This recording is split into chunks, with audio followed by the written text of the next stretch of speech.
All right, welcome everybody to Dojo Talks, the great Eval Bar Debate. Before we get into anything, I just want to say I'm really happy to have Grandmaster Jon Ludvig here with us today. Thanks for joining us. How are you doing? I'm good. I'm happy to try and formulate some opinions Uh-huh. in a bit of a more generous format as pertains to words and characters and such things. All right. Exactly. I mean, I saw a bunch of tweets and I thought I can't say anything I want to say here on Twitter. So let's invite Hammer to the show where we often get sometimes we miss a little bit, but we often get into real discussions here on the show. So I'm hoping that we can do better there. But I am hoping to change Hammer's mind today. But because of that, I want to make clear from the outset that, Hammer is a friend. We're on good terms. There's nothing aggressive about this. I love him very much. It's awesome that he's here with us, and we've only had good times together in the past. He almost made it into my song Chess Nation because he was at that tournament at Capelle Le Grand, where I wrote it. Do you want to hear an unpublished line about you, Jan? Sure. Okay. So this didn't make it into the final version of the song, but I had Panda upright sleeping, Vinay keeping the beat, and we're standing in the cold with a goofy teen Norwegian. You were young back then, man. I was very young. Yeah. And you had a really, really great smile. So, yeah, you've always been a really fun, upbeat person. So, yeah, Dojo, welcome, Grandmaster Jon Ludvig Hammer. Before we get into our main topic, we're also going to do a quick round. Actually, David, I'm really glad you said that about how this is a friendly discussion, because I just want to start off this debate has gone surprisingly heated for chess Twitter. I don't know exactly why it's gotten so heated, so I'm glad we're setting the tone straight from the beginning. But yeah, go on. Yeah. I wanted to, make the effort so people don't misconstrue, and even it's so easy to get tones wrong and everything, right? Even on Twitter, I was like, I don't want to say anything aggressive, but I'm just like, how about we talk about this? But someone could even be like, oh, that's aggressive. He's inviting some stranger onto his show to yell at him instead of tweeting or whatever. I'm like, it's nothing like that. Just want to have a civilized conversation, But because we're exactly halfway through the candidates, we thought we would do a quick round the table about what we think of the first half. So, Jan Ludvig, as the guest, would you like to go first or not? Sure. About the candidates? Yeah, impressions on the first half of the event. Yeah, I'm doing commentary on Hikaru's channel.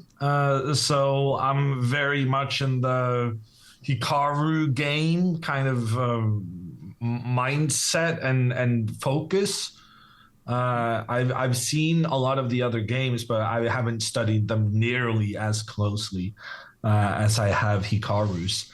And I think it's such a pity that Hikaru couldn't take the win yesterday against Nepomniachtchi, because had he won that game, we would have had a 5-way tie for first, which I think just would have been incredible. My big impressions so far: Pragnananda, incredible bravery in his openings. He's playing varied openings, and he's playing some very aggressive things within the openings he's choosing. I think Jan Nepomniachtchi's preparation with the white pieces has been just stellar. In particular, his game against Alireza Firouzja, the opening prep there with the doubled pawns in front of his king. He sacrificed a pawn and gave himself a broken kingside pawn structure, and then rushed his pawn up the king. I thought it was just a spectacular concept, and then he sees it through for the win. So I think Pragnananda, his bravery and and Nepomniachtchi's white prep are the standouts for me. Mm-hmm. Cool. And overall, you're enjoying watching the event and doing it through the lens of Hikaru's games. Yeah, I mean, it's a job, right? And we're having a lot of fun on the stream where we're focusing only on Hikaru's games. We're not really stopping by the others very much. And it leaves the question, right? Do you want to do full focus on chess, or do you want to have a bit of fun and talk about just random things as well? And I feel like we have a very nice atmosphere going, which I think is very important, where we definitely take the chess super seriously, evidenced by the fact that I'm doing the commentary, and that's as far as chess qualifications. I think I'm highly qualified to talk about even the very top echelons of the game. But we also we have a lot of fun. We make a lot of jokes. We have some funny chatters and try to bring out their best comments.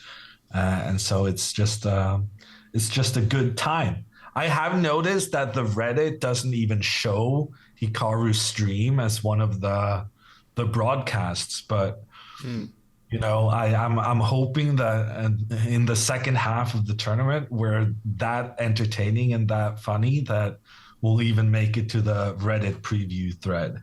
Yeah, that's a bummer. We're not on there either, although we've been getting some love on Reddit for our stream, but yeah, I don't think we're in the official list ourselves. Maybe there's a niche list somewhere on Reddit. Yeah, niche list. Yeah, we'd be top of the niche list.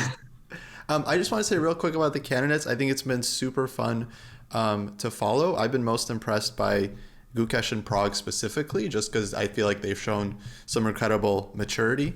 Obviously, Gukesh yesterday had a bit of a heartbreaker, but I think he's still just been definitely outperforming my expectations for him. I think Nepo's been incredibly impressive.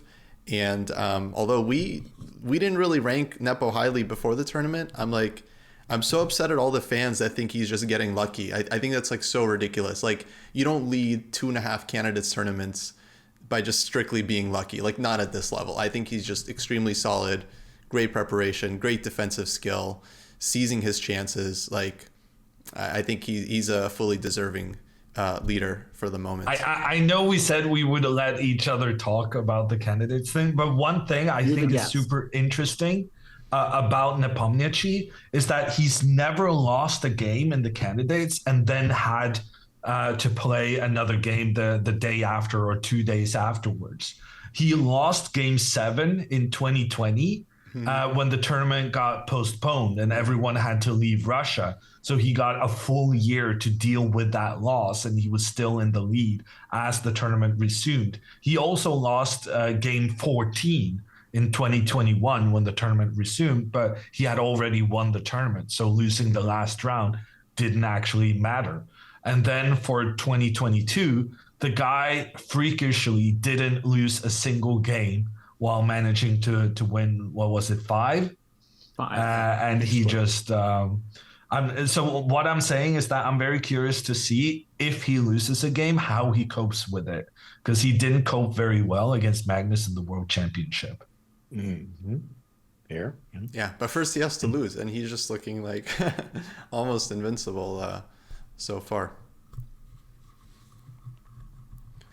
Okay, well, I have more thoughts on the candidates, but that's not the topic for today. So, Yeah.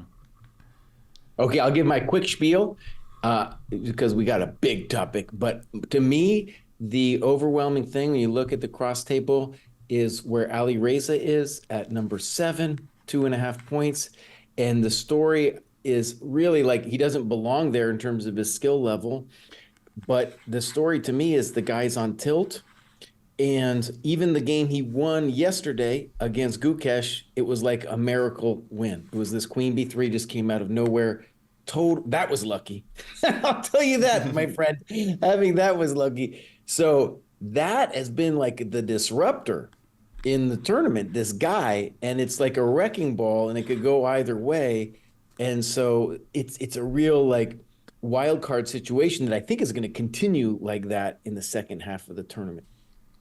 And I always want to, I have to ask Hammer this question because he knows Magnus best and Hikaru best. Something I've said on stream, and I don't, it's just my intuition. I just want you to get a quick take. Is it true that the one person who could win this thing and really tug at Magnus's ego to pull him back into the game would be Naka? Is that true?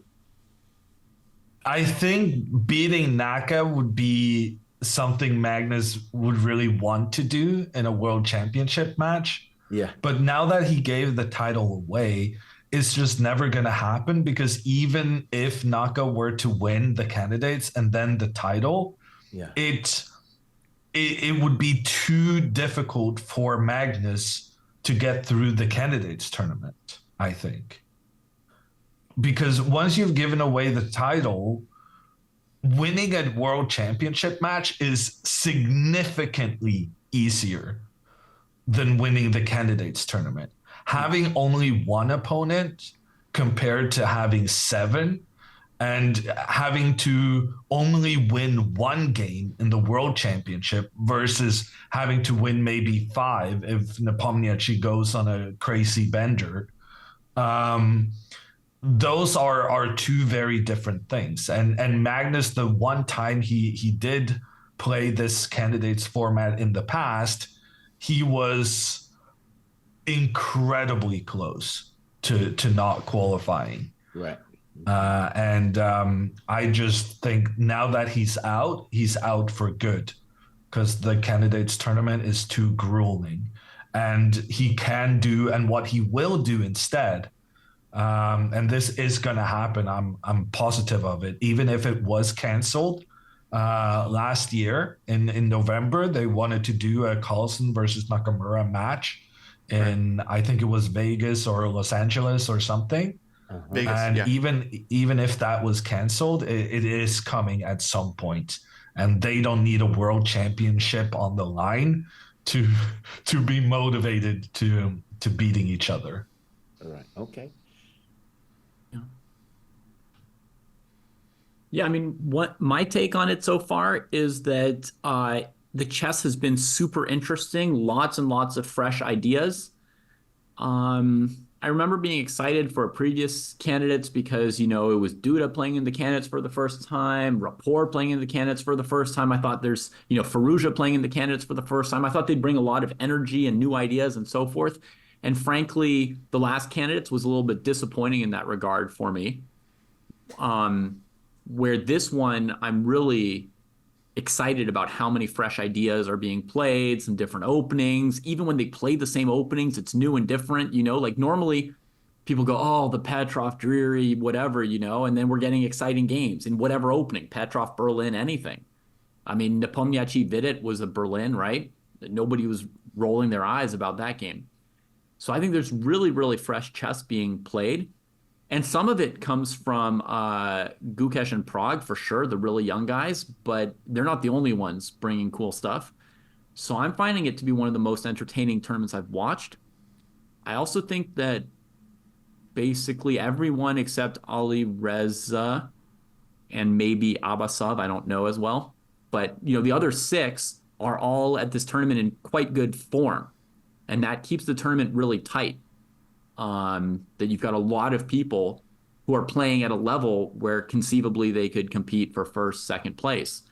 So I expect a much lower final score than last time around, where Nepo had +5. And so far that seems to be confirmed by how well everybody's playing. My 2 cents on the candidates. All right. All righty. Let's get into it. So, Jon Ludvig, I got to see, a tweet where you gave a couple reasons why you think that the eval bar is very important in the sort of big broadcast, so to speak, and should always be there. Do you want to present your case first, or would you like to hear some of my thoughts from the other side, or we could try to lay out some common ground first, see what are the things we agree on before we get into disagreement? I think I'll start presenting kind of my perspective. I think Norway, in many ways, is quite unique in the field of chess commentary, in that we have televised chess, and it's actually reaching quite a large percentage of the population in Norway, helped, of course, by the fact that Magnus is certainly an A-list celebrity here.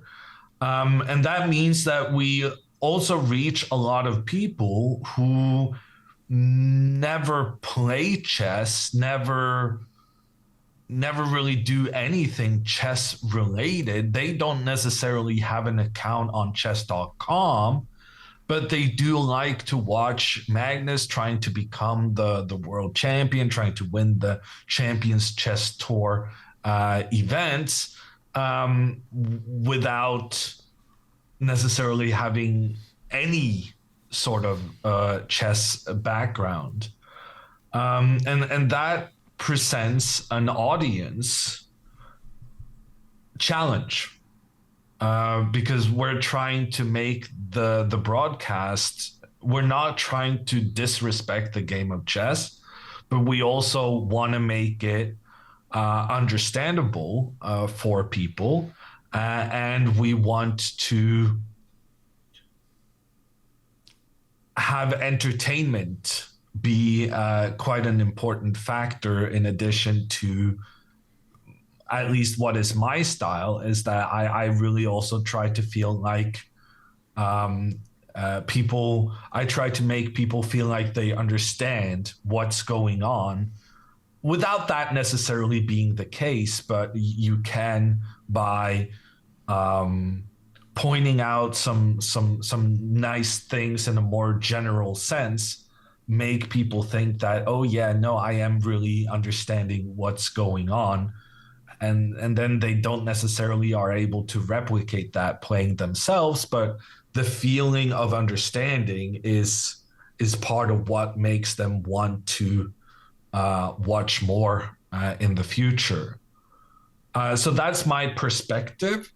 I also want to clarify something for today in terms of, I think it's important that we don't mix up the discussions, because I think this discussion has many different layers.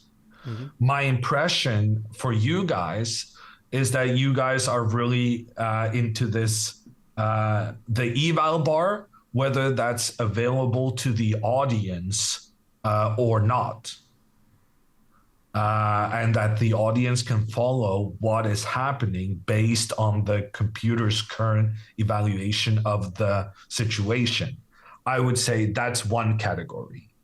And then there's one category, which I'm the most interested in, which is whether the commentators should have access to not only the eval bar, but the actual moves being recommended by the computer.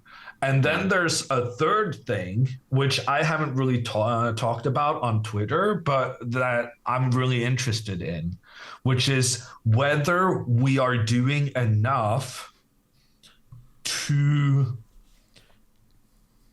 kind of have the awareness in the organizations that are hiring chess commentators, whether the chess.coms, the problem right now is that it's almost only chess.com, right? But your chess.coms, your Lee Chesses, your ChessDojos, and other more like fringe actors, whether these people who are responsible for the broadcast, hiring the broadcasters, do they have a plan for how they want to use their talent?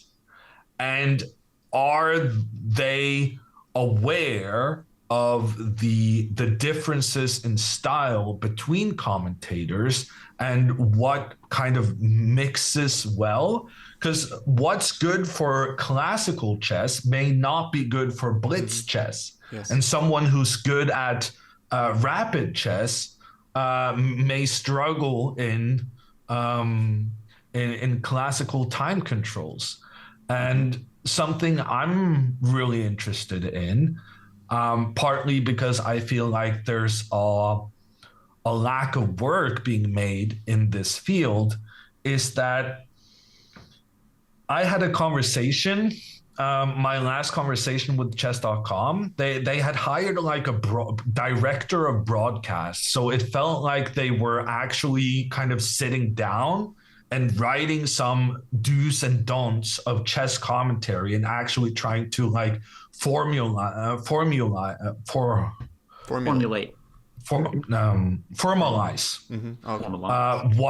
what kind of they think are the good things to do and what they would like to avoid, and so on and so forth. And in this conversation, I realized that I feel I'm pretty good at chess commentary. I've done a lot of it. It's been my job now for 11 years. And I went out of that meeting feeling like chess.com didn't understand the individuality of the commentators. They were like, we want to focus on the interaction between the commentators. And that's fine. That's a priority you can make. I disagree with it. But what I realized is that they think your Naroditskis and your Hesses and your Hammers and your Trents and Gustafssons and Svidlers and Lekos and all of these names, I felt from that meeting that chess.com considered those interchangeable, and that you could put any one commentator with any other commentator and expect the same result. Yeah. Which is absurd if they've watched any of their own broadcasts, because I've been broadcasting for a long time as well. And, you get matchups of commentators that are great and others that are just obviously not good.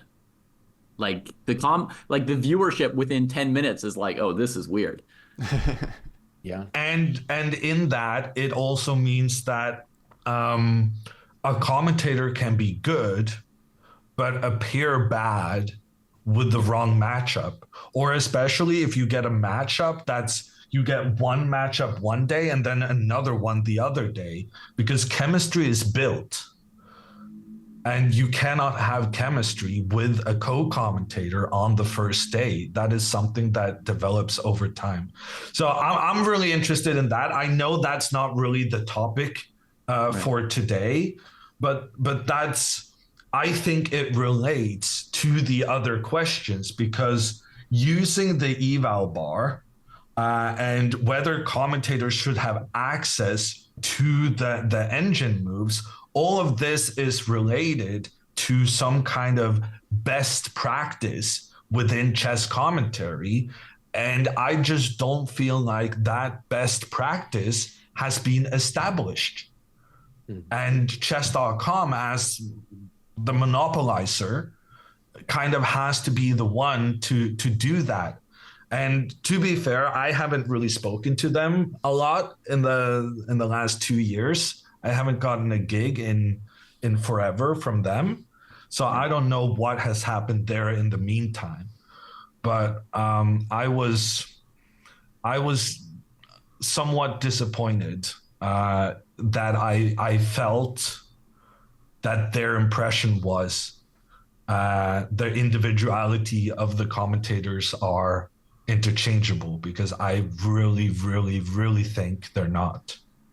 Yeah, you brought up some great points there. I think one of the more interesting things here to, I guess, highlight is that like the chess commentary game has definitely been changing in the last couple of years. Like for years we had this just classic structure of like two commentators just like looking at the live game, doing analysis, and then in the last couple of years, chess.com has definitely been moving towards more of like an esports vibe, where the commentary is like getting more exciting. You have commentators like literally yelling at the screen, going crazy, almost like football announcers. Whereas in the past, chess commentary, I think, would see this very rarely. And I feel like that all kind of relates to this Eval Bar thing, because the Eval Bar, I guess, okay, to give my 2 quick cents on it, because I'm generally pro Eval Bar for, and I want to make it clear, for the big broadcasts, like the official commentary, the one that the masses are tuning into, chess.com. I think for Dojo's purposes, like we are more focused on like the educational, the instructional side, and we can argue about whether the Eval Bar can be instructive or not. But from my point of view, for the big broadcast, I would say their main goal is entertainment. And I think the Eval Bar does support the entertainment aspect.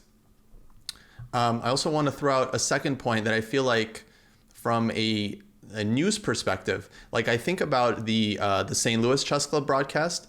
I think they actually have a good hybrid model now where they have the 2 main commentators that are not using the engine, first giving their human take on the position, and then they jump to someone using the engine, usually a strong grandmaster. They can kind of discern between what's a cool engine line, what's nonsense. But the thing I wanted to make about, the point I want to make about how it's kind of news, it's like everyone has access to the engines. And so if the computer is showing that a player has a forced win, or they missed a forced draw, or there was a crazy stalemate in the position or something, it's kind of odd for these broadcasts to like talk about the position and then not mention what the computer thinks when like all the fans have access to it. Like it feels kind of silly. It's like they're delivering the news of the game, like what's happening, and to not use like the engine, which is just this incredibly powerful tool, just gives an answer right away. To me, that seems a bit odd. So that's kind of my whole thing, why I'm very much pro the Eval Bar for the big broadcasts. But yeah, I know David is against, and I'm not actually sure where Jesse stands. So Trader Kostya just added a really good bullet point to the ones that you had online, Jan, because you hadn't mentioned that one, and that is a pretty good point. If like everybody in chat knows that White's winning, the only people who don't know are the commentators. That could look a little silly. Yeah, it becomes a disconnect between the viewer and the commentators. I think I favorited a tweet that was in the similar vein. What I do want to say to this, though, is that if my argument goes from wanting to do chess to the masses, and if I feel like the way I want to do things is prioritizing the 800s, and the even the non-chess playing people, then those people aren't really sitting in chat with engines. The percentage of people who chat on a stream is very low, and it's going to be the more eager people, and while I do believe that the Eval Bar is a must to present the current kind of situation on the board in a broader broadcast, I also think it's important to remember that these broadcasts are then aimed at trying to expand the game and reach out to the broader masses, and we may not necessarily want to deal with the specialized viewers that are sitting with computers and know what's going on. I agree with the point wholeheartedly. I do think the commentators should be using engine lines and such, but it's not to cater to the opinionated voice, big voiced kind of already chess centric minority, but it's simply because I believe if the Eval Bar shows that White is winning. Well, I've been taught from my TV host, the host of the chess broadcasts that we do. One of the things he always tells us and he's been in sports. He's done so many different sports also. But one of the things he says is that you gotta talk about what's happening on the screen that the audience can see. If one of the players is making a face or something, you comment on that because you're conveying what the audience can see. You're putting that into context, which also means if I believe that the eval bar always should be there, it means that when the eval bar spikes up, then it's our responsibility to explain to the audience why this has happened. Okay. Well, David, it's our time for us, buddy. You want to go first? Or you want me to go first? Sure. I can say something. All right. So I think there are some pros and cons to with an engine or not, or without an engine, both ways. And I found myself thinking that Costa made a pretty good point there as well. One thing I generally think is that there should be variety in chess broadcasts and chess broadcasting. So there should be some shows that do one thing and some that do another. And we have varieties of audience and varieties of commentators. And so like even when you talk about best practices, Jon Ludvig, I think like if we came up with a best practice that was too prescriptive and every broadcast were the same, even that wouldn't be right to me. Right? Like I think we should have one kind of broadcast and another, maybe one with lots of jokes, another with lots of like nitty gritty analysis, another that's like really for beginners, etc. Why not present a whole variety? I agree. I think that's a great argument. And I guess the reason I'm mentioning it is because if there's going to be like a documentation of the process of best practices, the team most likely to do that is the team with, I don't know how many they have, but 300, 400 employees. And chess.com's main objective will be reaching out to the masses. So when I'm saying I want someone to sit down and talk about the best practices, what I'm talking about is the kind of best practices for reaching out to the masses, which I think is the chess.com's main goal, essentially. But that doesn't discount that ChessDojo can do the same thing. You can say we want to have a stream commentary that's focused on improvement, and these are the best practices for how we're going to make that happen. Yeah. All right. Well, now it's good. So we each agree there's a room for the other person's type of commentary. But now let me make one or two arguments. I'm going to see if I can make my biggest problem with the engine, if I can consolidate it into kind of one big thematic thing. My biggest problem, I think, overall, and I'm not saying it's an irremediable or unfixable problem, but my biggest problem with the use of the engine is that I feel like it misrepresents what chess is completely and fundamentally. So when people are watching an engine bar and using that as a score or as a sense of who's going to win, or they think that an answer is right in front of you, etc., immediately, no uncertainty, no difficulty, no other possibility, just 0.00 has this finality to it, right? To me, that's fundamentally misrepresenting what chess is truly like. To me, chess is uncertain, it's difficult, and it's full of possibility, right? And when you or I look at a position without an engine, without an eval bar, without anything, it's like, oh my gosh, thousands of things could happen. And this position here is linked in some ways to thousands of things that have happened and that we've seen before, but there's always some little difference. And there's the players and their differences and their tendencies and how they might react to different situations and what their day was like yesterday and etc. And all of that is intricate and complicated and interesting, right?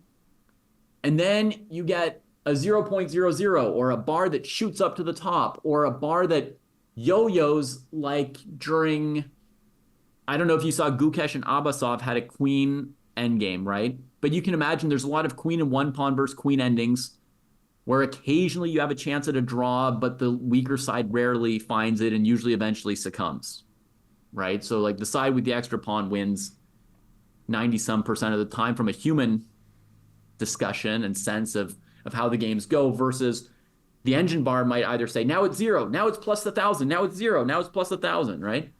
So so that all of those things to me, those like immediate answers, those like very crude attempt at giving a score or a sense of what's going on, I think they're so the opposite of chess, of what chess really is, that in general it can be super misleading, and not really give or show people what chess is really about and what makes chess amazing. And you could suck people into some kind of esport kind of thing, but if it's just to get a bunch of people hooked on bullet games with, you know, with stroke-inducing eval bars bumping up and down like lights in a club, then to me, there's no extra value in people being into chess. They may as well be doing Candy Crush, right? If chess is Puzzle Rush and bullet chess and boom, boom, boom, boom, boom, nah, no special value to people doing chess. Yeah, let me expand on David's argument. So I feel like Hammer's intuition and loads of other people out there, and to be fair, we are the minority opinion at the dojo. The intuition to me is captured in a broadcast of poker I saw. So poker is an inferior game to chess.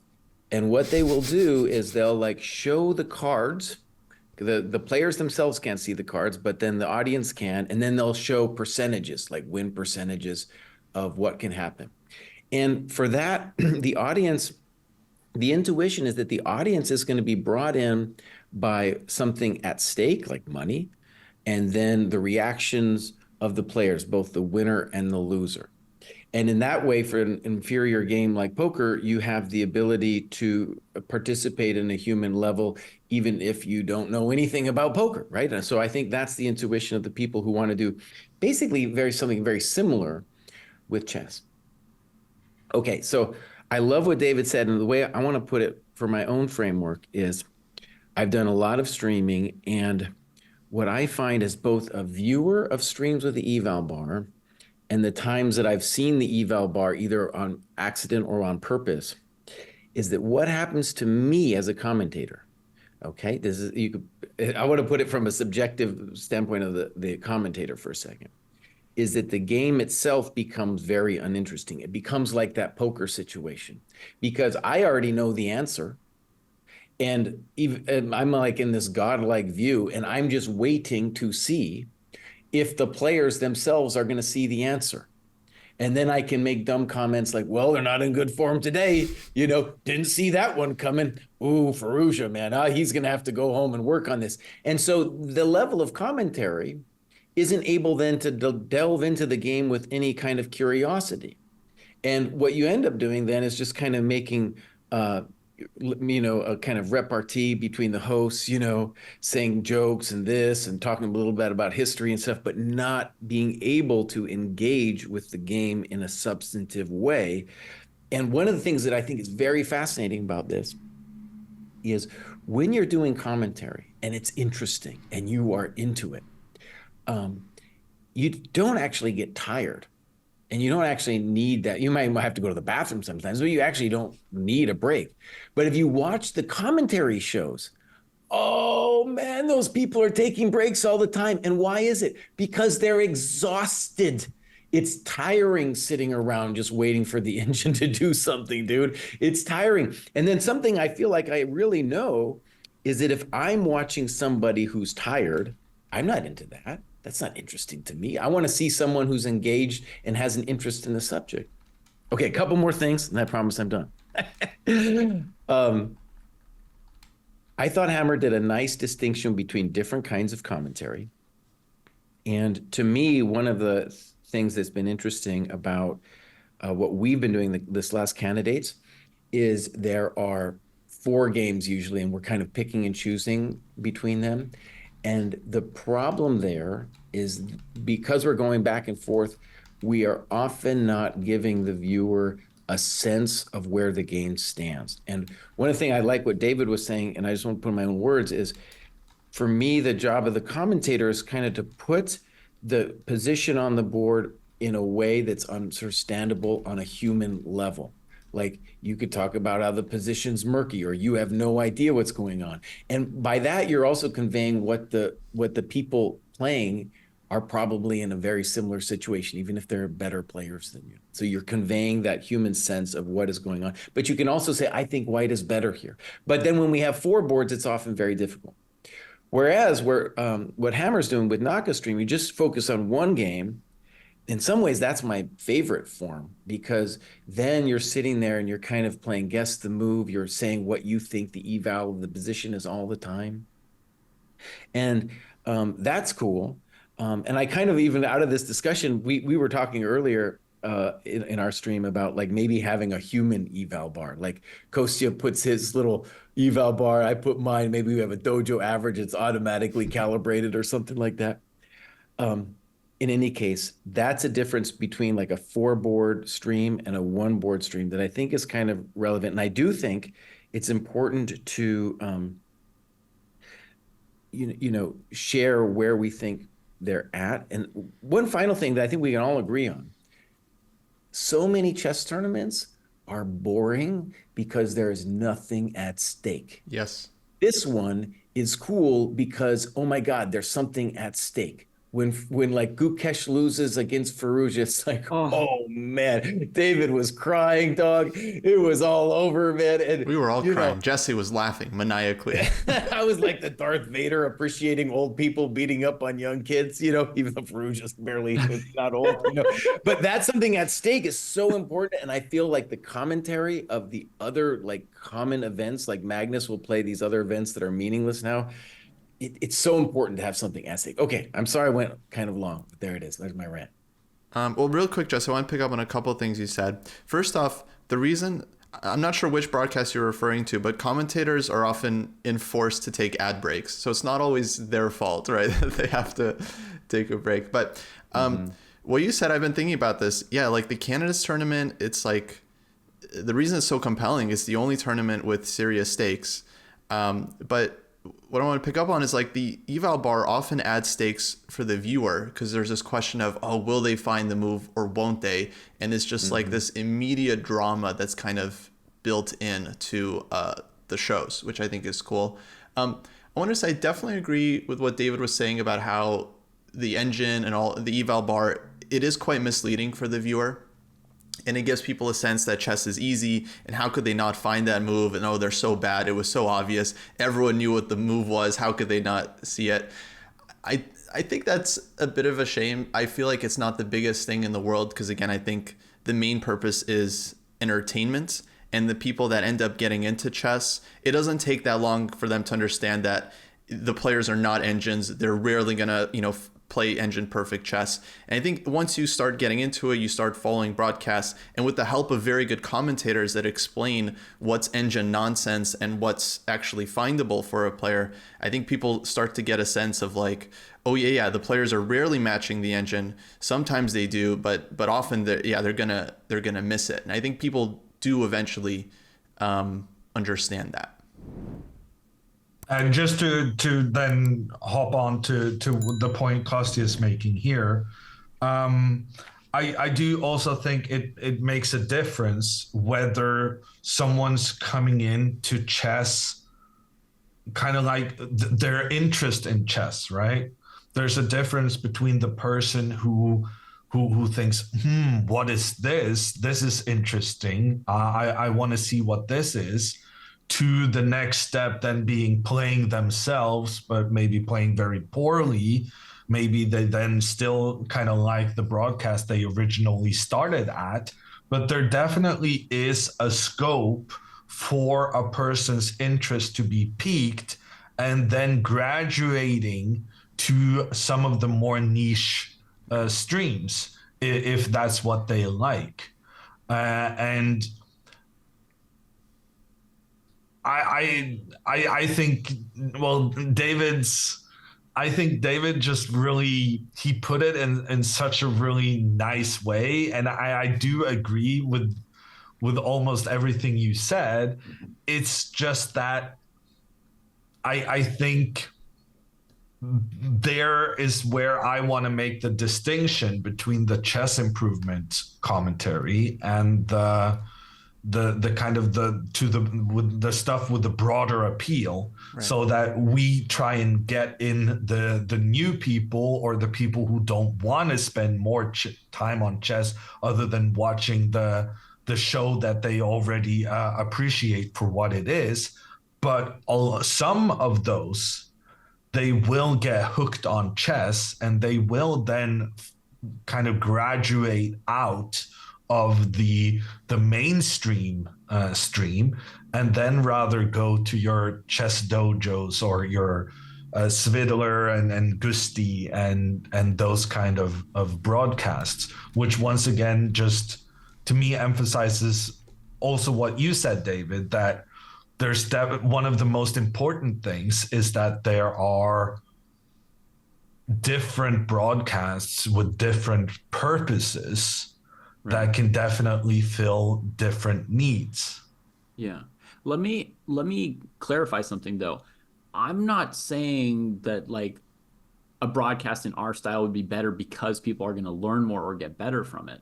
I actually think it's more entertaining, more engaging, more interesting. You know, I don't insist that people improve, you know. I'm not out here like, oh no, you've got to be playing if you want to watch, and you've got to be improving if you want to be playing, you know. I'm not really, you know, that kind of hardcore like that, even though our channel has, you know, reputation for people improving, you know, from the kind of work we're doing. I just think showing the true drama of chess, the uncertainty, the difficulty, all of that, I think that heightens the drama, right? I actually think those like Eval Bar things hurt the drama. I think they're, generally speaking, and I'm open to people trying different things, right? But I think they're actually lessening the excitement and the interest and the entertainment and so forth.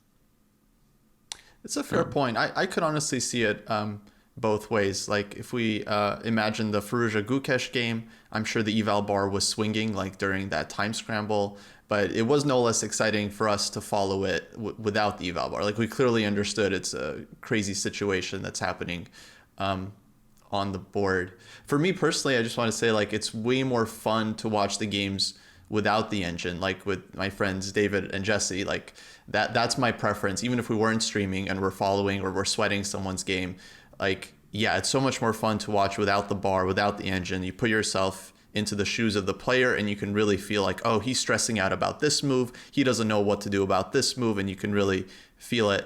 But for me personally, if I was just going to tune in to some random tournament and I turn on the chess.com broadcast or chess24 or whatever, I might be watching for 5 minutes, not really into the mood to like get into it and try to figure out what's going on. Oftentimes I do just want to see the immediate eval, like, all right, what's the last, you know, eval of the position, what's happening, who's ahead, and then that'll actually get me to stick around for a bit longer if I actually get an immediate sense of like who's leading or what's happening, or like someone's winning but they have to find some engine line. You know, I think just when I'm watching alone, that's, I don't know, that's my personal preference.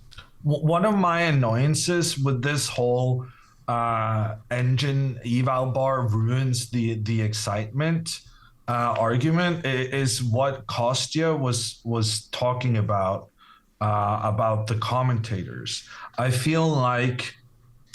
I genuinely feel like you're underplaying the commentator's role when you're saying that the eval bar will ruin everything.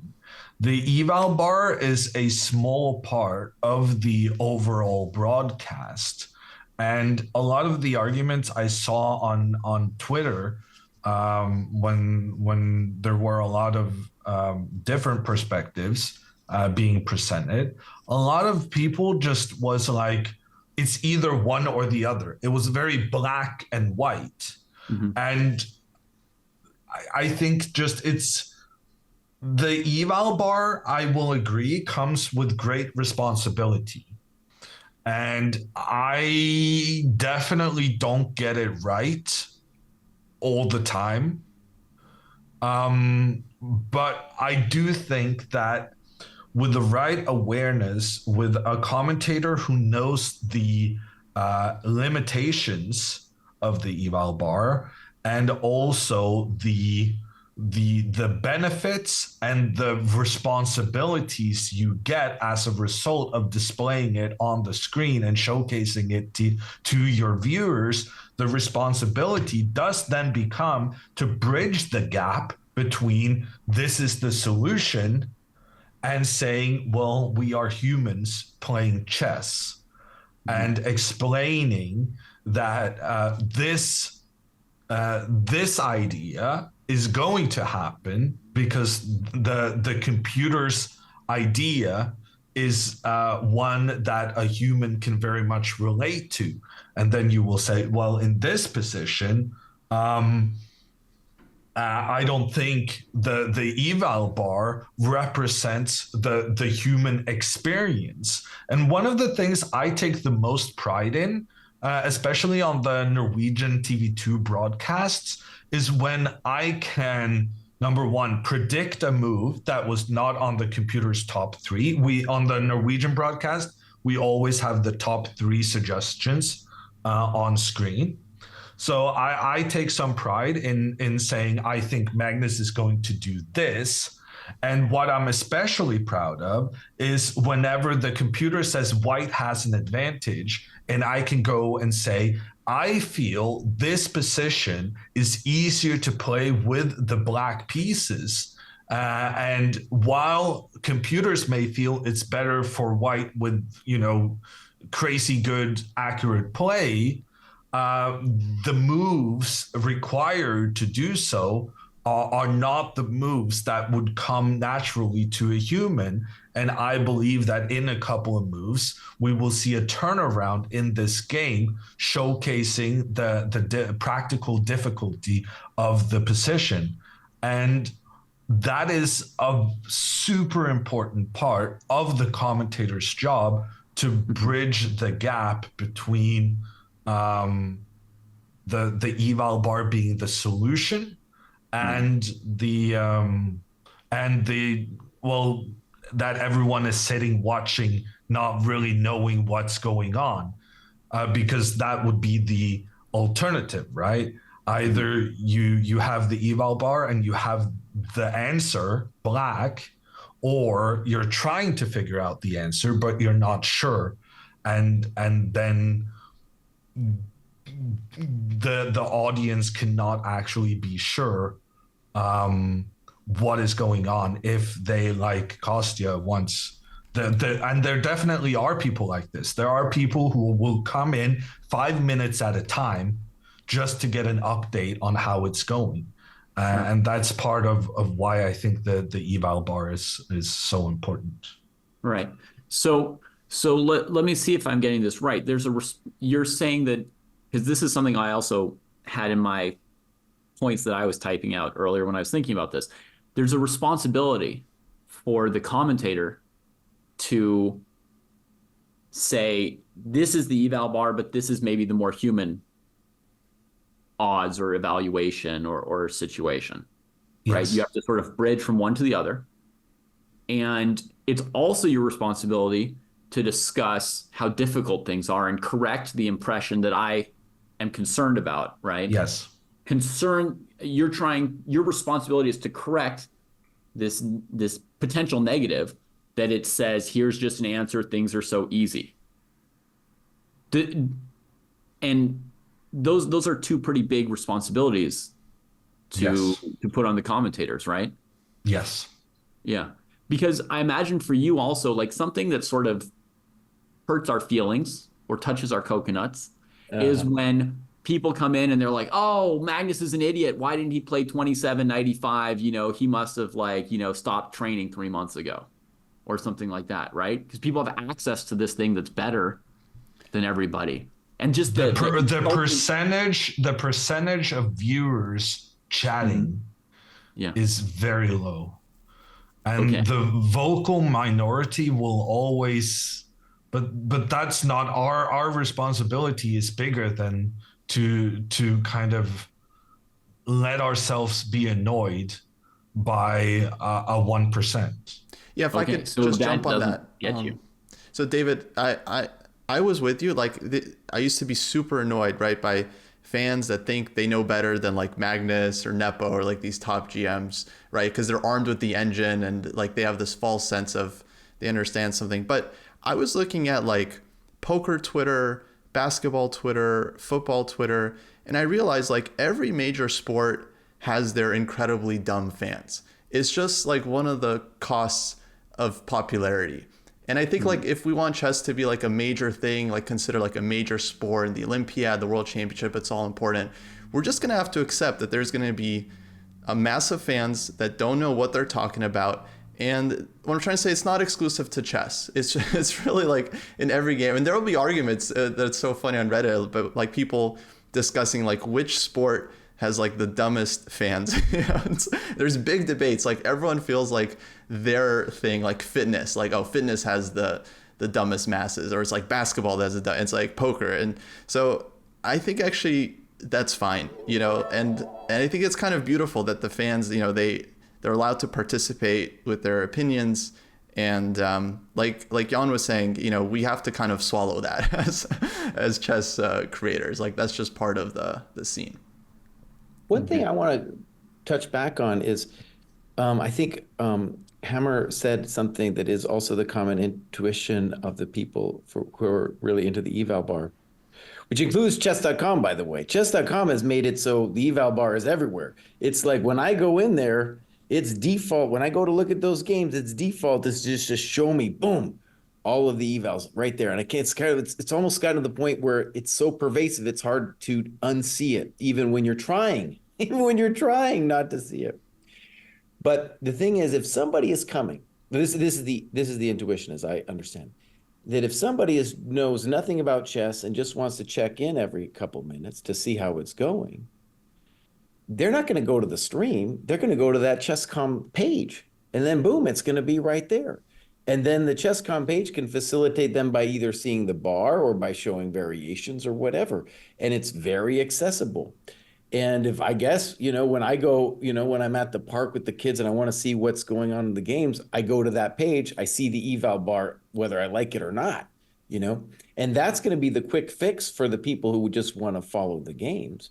And so if you don't have the eval bar, you can get, what you then get is you get a human perspective. It'd be like, oh, I can go see immediately. And loads of the people watching our stream are doing this, and they pretend to be clever by shouting out at us. So that happens. But in any case, they can see what the computer perspective is. But then with us, they still have the untainted vision. Because once you see that eval bar, you can talk about making a bridge. No, there's no bridge. You have been infected, my friend. Once you see that thing, you can try to discuss this and that. But since you know that machine is so much better than you, you are not going to defend your own personal opinion against the beast, because you're like, well, the beast is right. So that's one of the okay, but just that goes against what I specifically said. Okay, Jesse, that goes specifically against that. My proudest moments are when I am disagreeing with the eval bar. Mm-hmm. And do get it right in terms of that the game develops in the direction that I was predicting. I totally imagine that those are your proudest moments, but when I watch that kind of commentary, those proud moments are far and few between. There's not just your comment. I'm not saying I'm just talking about any of these commentators. And I can't tell you how much I would love to see these greats that are out there, and I would love to have their human appreciation of the game, and I can't get it. It's just gone. I'm not sure it's as rare as you make it out to believe. And once again, I do feel like your and David's argument once again falls very much on the thing that you don't trust the commentators to be good at their job. And this is why I brought up one of the first things I brought up was kind of like how chess.com is organizing their commentators, right? because I believe that the skill of the commentator is incredibly important. More I just important don't. than how you set up the eval bar or not even No, is no, if you have the no, commentator. No. no. So terrible But commentator with an eval bar is already better. oh no, No, I don't think that's what no, Hammer was saying. no, Sorry, what that's are you not what saying? I'm saying. Yeah, no, I guess, yeah, no, I guess I am saying that the commentator is more important, Okay. but That's what I first just, yeah, no, I just, you need to find a commentator who uses the eval bar in a good way and knows its limitations and the responsibilities that lies on the commentator in in the yeah, I just, the reason I couldn't kind of relate to what you were saying, David, is that I would never have a bad commentator with an Okay. eval bar, Okay. because I believe that I believe that I can identify what a good commentator is and what isn't. But that also relates to what I was mentioning, that there is at the moment no one who can necessarily rank the commentators, because we don't have a shared understanding of what the commentator's responsibility is in certain things. And I don't mind what you were saying, David. I don't mind ranking the commentators in different things. Like I said very early on, someone who's good at blitz may not be good at rapid and may not be good at classical. Those are very different kind of broadcasts, potentially requiring different skill sets. You can rank commentators in different segments, be it time controls, be it who you're trying to reach out to,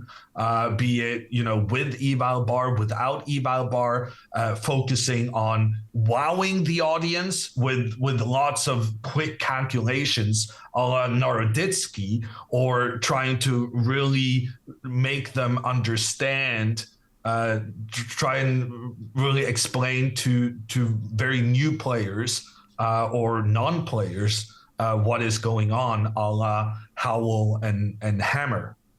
But in order to do all of this, we first need to agree what are the skill sets that make a commentator good within these segments. And that's why I talked about the commentator's individuality, as I perceive chess.com not appreciating. Because if you don't agree what skills are needed for what a broadcast, then you cannot either, then you can't even go to your commentator teams, all the people that you're paying and hiring and who's on the payroll, and some are freelancers and whatnot, but you cannot kind of say, well, this person we like for this kind of broadcast, this person we like with this person, them two paired together is good, and so on and so forth. And what you sometimes get, for instance, on Reddit, is that you get 400 responses. Who are your favorite commentators? And people will have, yes, the worst commentator is Hammer. And then you'll have a lot of other people who say the best commentator is Hammer. And both of those people can be right. Because if someone saw me when I was having a bad day, or maybe when I was doing a segment that I'm not necessarily good for, and then other people who are kind of more in the target group of who I'm trying to reach. Like if a dojo were watch me do commentary, they're going to say I'm terrible.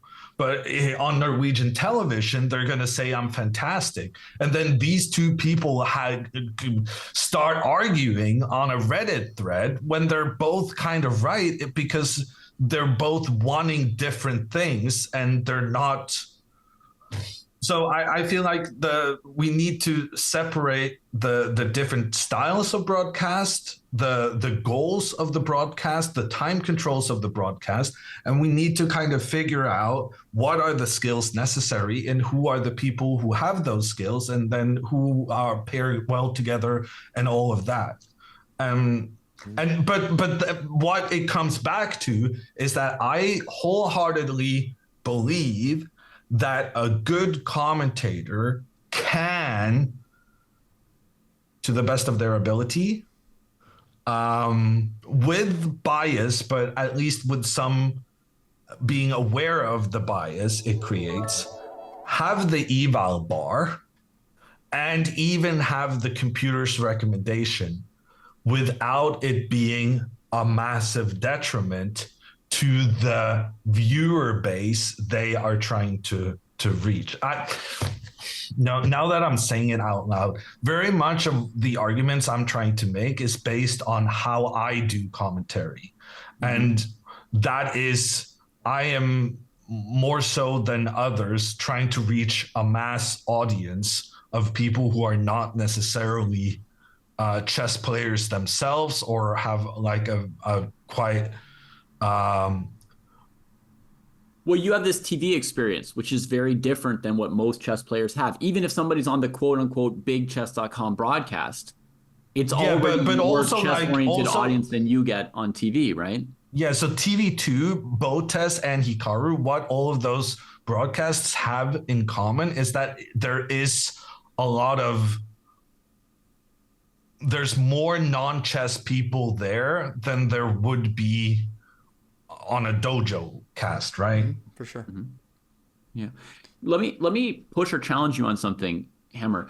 If you're a professional broadcaster and let's say you're not, how do you remember, or how do you get into the mind of a player struggling with the position at the board? Like, how do you make that bridge? How do you remember what it feels like when you're sitting there and you have the answer, right?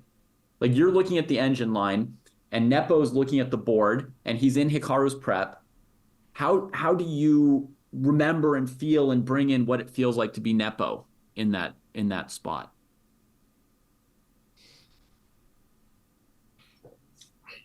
I mean, how do you play chess, right? It becomes intuition and instinct. And you're gonna get a lot of stuff wrong, unfortunately. You are biased by knowing the computer's recommendation. I think Anish Giri called me out on that immediately on Twitter, and I could do nothing but agree that you do get biased by the engine. You do. It is difficult, and it's probably impossible to completely remove the damage that is done to your own ability to think, but it's not as bad as you are making it out to be. And I believe that the benefit to the viewer outweighs the detriment to the broadcast. In that,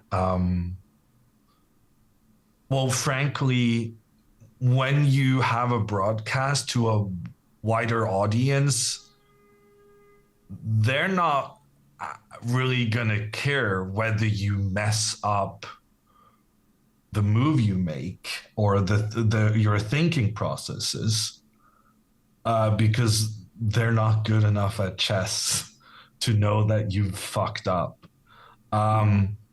Which is, it's a paradox. But I do still think that it's something I do for their benefit in the long run. And when I make mistakes, I can say, oh, actually, I can kind of say that I made a mistake or rather explain if something happens that I hadn't considered but was a very human thing to do. I can say, I can just start over, right? Because, he made a mistake. The eval bar is moving. Okay, but then my job as the commentator comes forward and I'm like, well, okay, so this computer didn't like this, but the reason the player did this is for this and this reason. The same reason I know that I made a mistake is the same reason I can explain that something is a human way of thinking. So guys, we got hard stop in 10 minutes, so we'll have to start wrapping this up soon. Well, okay. Yeah, I really wanted to say something about it's something absolutely Jesse give you said. the final word. Yeah, but go on, keep going. Yeah, because Jesse he hit something that I think is just so important for chess commentary, and maybe even it's the future. And I feel like the way Jesse talked about it, he didn't even realize the importance of what he was saying. He does that. Yeah, he does that. You guys are broadcasting 4 games or 8 games, I don't know, from the candidates tournament. I'm doing 1 game for Hikaru. When I'm doing both test streams, I'm doing 1. Well, now I'm doing 2 games because both sisters are playing, but I'm very focused on 1 game mostly.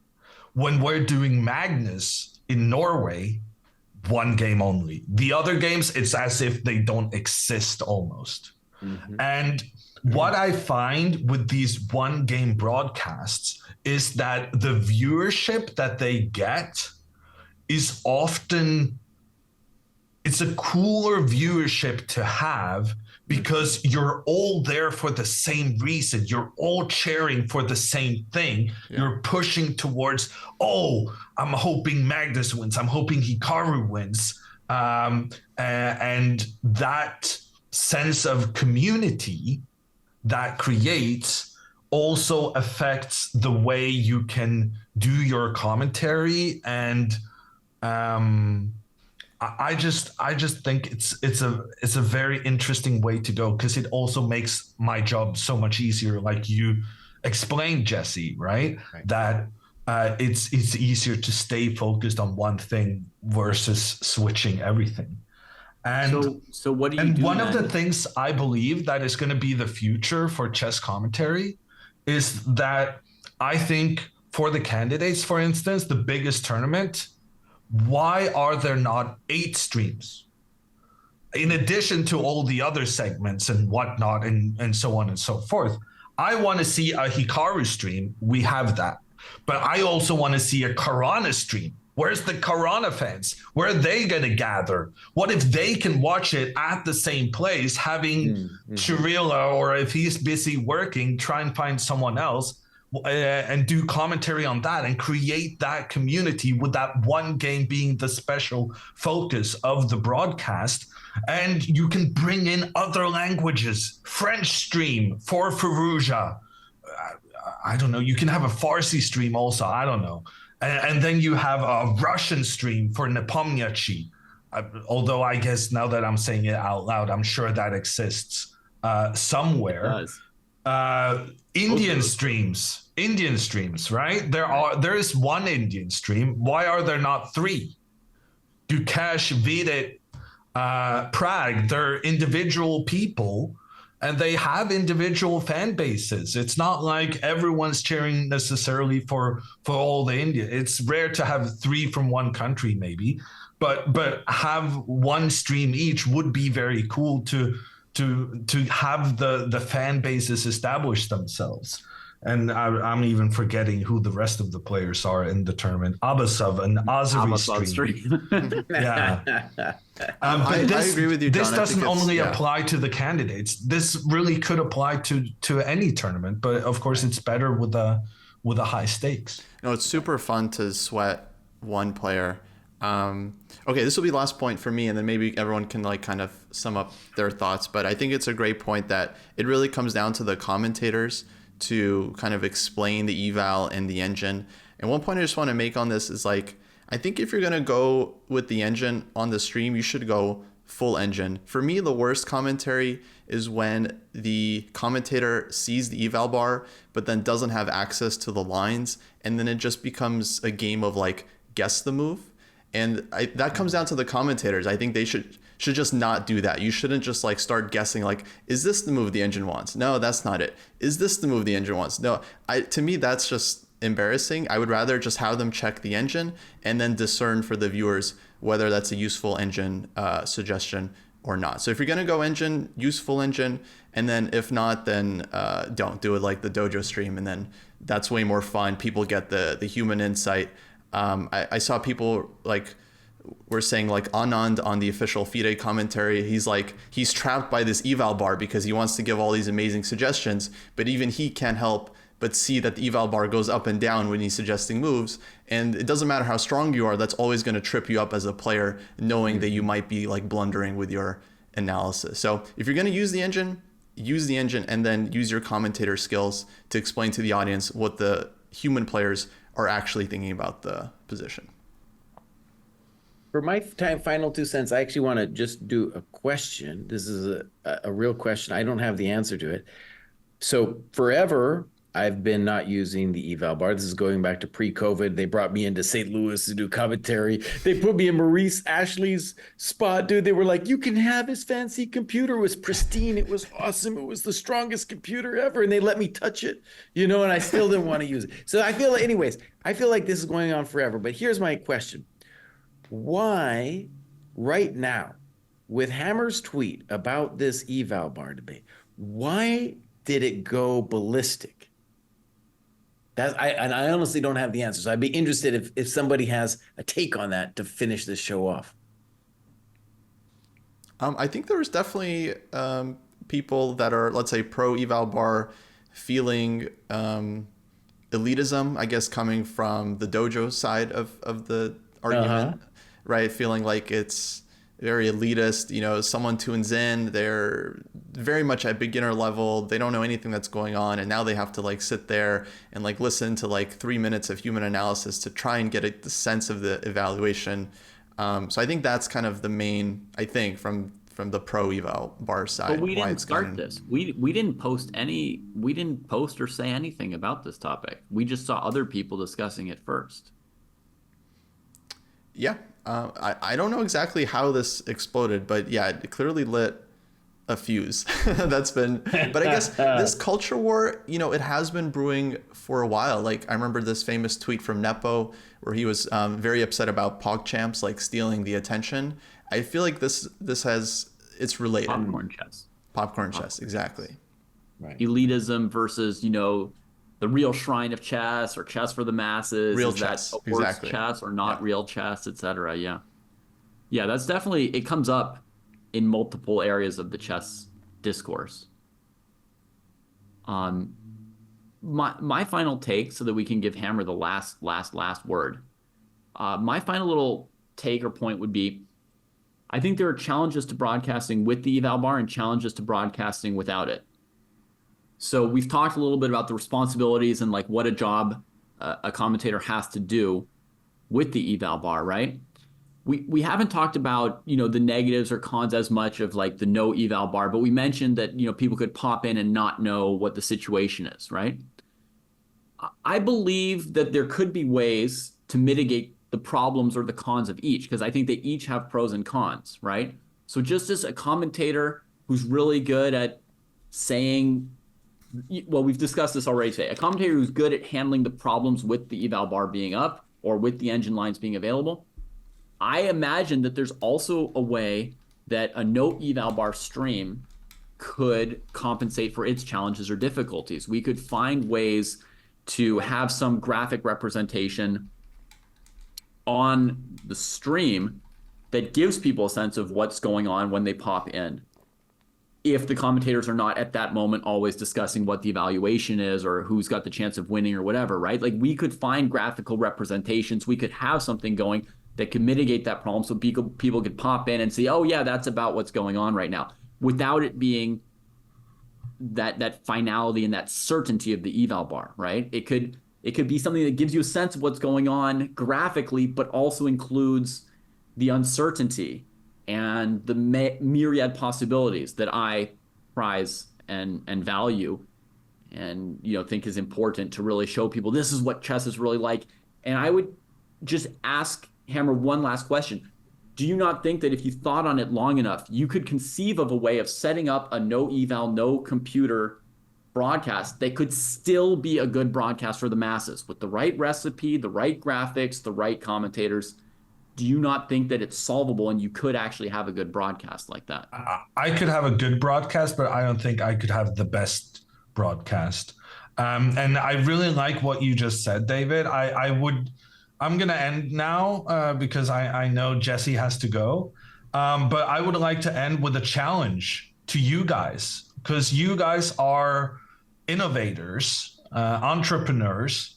And I would like to challenge you guys into, number one, like David was saying, find a way of conveying the situation at the board in a good way without using the eval bar. And once you go away from the eval bar, lose the numbers, use faces, have, this complication. You can have like one kind of representation for the complexity and one for who do you think is better and not. And number two, because that is a pet peeve of mine, I would like to challenge you guys to making some sort of a document of what you're doing in your commentary that you believe are good things, what you strive to avoid doing, saying, whatever in your commentary, and make that the ChessDojo do's and don'ts, best practices for dojo commentary. I love it. Yeah, we're into that. All right, I think we're gonna end it there. Cool idea. Thank you guys. I think this was a fantastic discussion. Thank you, Hammer, for joining us, and I hope the fans appreciate it as well.